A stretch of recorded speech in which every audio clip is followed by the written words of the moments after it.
ঋতিকা, মাসি সকাল থেকে কিছু খাইনি, আমার খুব খিদে পেয়েছে। খিদে তো আমাদেরও পেয়েছে। ঠিক আছে, যা তুই রান্নাঘরে গিয়ে ভাত আর চিকেন কষা বসিয়ে দে। আমি তো রান্না করতে পারি না। আগের দিন রান্না করতে গিয়ে আমার হাতে ছ্যাঁকা লেগে গেছিল। তাহলে কি তোর জন্য রান্নাটা আমাদের করতে হবে? তোর দায়িত্ব শুধু আমাদের নাকি? মাসি এটা বললো শুনলি না? জাগিয়ে রান্না কর।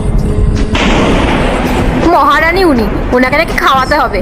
তোর মা এখানে কোনো চাকর রেখে যায়নি রে। তোর মা যেরকম চালবাজ তুইও সেরকম হয়েছিস।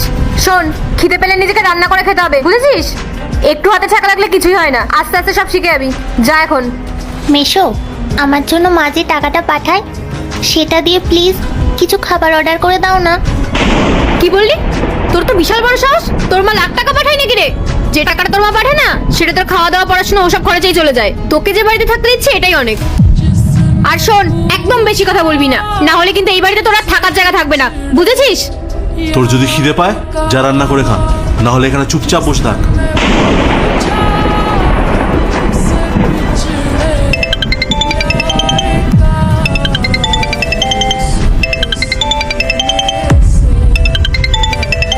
আরে বাস, তোর মা ফোন করছে। শোন, একদম চুপচাপ থাকবি, কোনো কথা বলবি না। যা শিখিয়ে দেবো তাই বলবি। হ্যাঁ, হ্যালো দিদি, বল।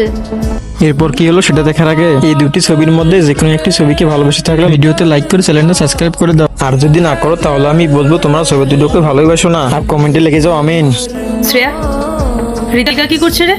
ঋতিকা এই তো আমার পাশে বসে আছে। আরে ওকে ভাত খেতে দিয়েছিলাম, ও বললো ভাত খাবে না, চাউমিন খাবে। তাও আবার বড় রেস্টুরেন্ট থেকে অর্ডার দিতে হবে।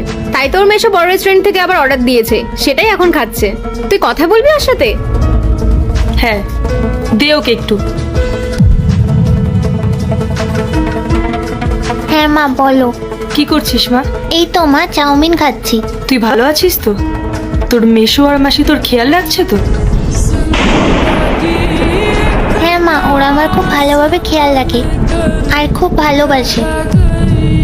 হ্যাঁ দিদি, বলছিলাম যে একটু বড় টিউশন টিচার পড়াতে আসবে।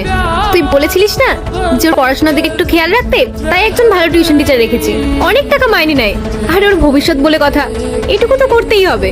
ঠিক আছে দিদি, রাখলাম। ওর পড়া শেষ হলে তারপর তোকে কল করছি, ঠিক আছে? দিদি, বলছিলাম যে ওর টিউশন ফিসটা অনেক, তো তাই তুমি পরের মাস থেকে ওই 30,000 টাকা করে পাঠিও।